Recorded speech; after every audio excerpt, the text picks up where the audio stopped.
My brush with cancer happened when my mother-in-law got diagnosed with a late-stage ovarian cancer, and it was like it hit us out of nowhere. We had no exposure or history of cancer in the family, and then suddenly when we found out about it, it was our reaction was that of just numbness, not knowing what to do. Medically, multiple options were available, and then we resorted to reading and researching a lot of what was available on cancer. So I read a lot of books on why cancer happens, what can be done about it, is there anything in the lifestyle because of which it happens, and its incidence has become so high in these years.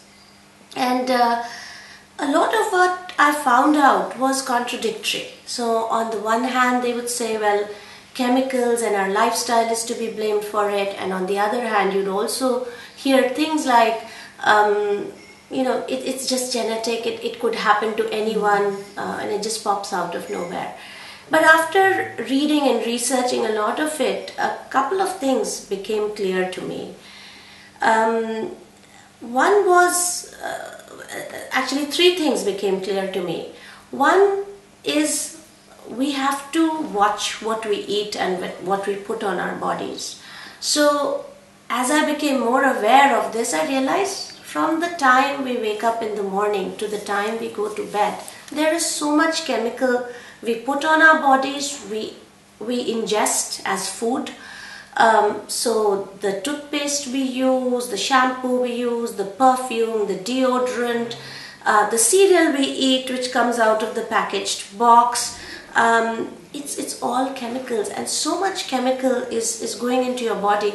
Air pollution and all the pollutants that are going into your body because of the pollution notwithstanding.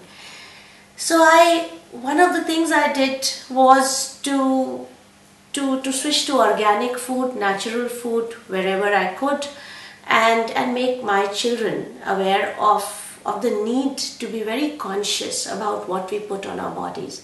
I have 2 daughters, a 10-year-old and an 8-year-old, and they are in that stage where everybody in their class is beginning to use nail polishes, lipsticks, perfumes, and they've been asking for my permission to use it.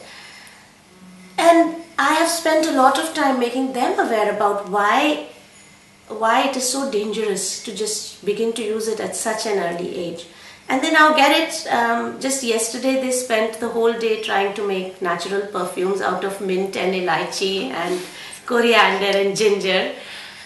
So that's one piece of it. The second piece of it was exercise.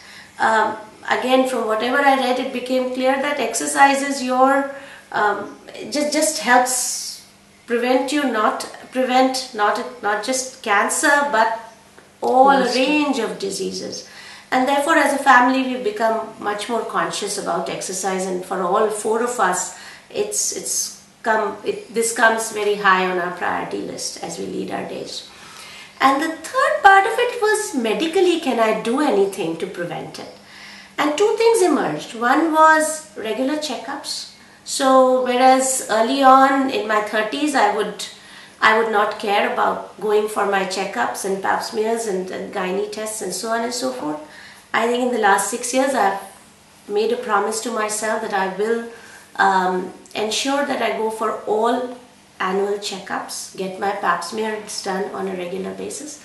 And the second thing I discovered was, when it comes to cervical cancer, which is one of the largest killers in the world, there is a vaccine available. I was very surprised to learn about it, and again, as I researched about cervical cancer and the efficacy of the vaccine, there were some contradictory opinions there were some reports that said there might be challenges with it, and there were others which say that across the world, especially in developed countries like the US, UK, it practically has been eradicated like a smallpox or other diseases. And again, after weighing the pros and cons, I finally decided to to take the vaccine.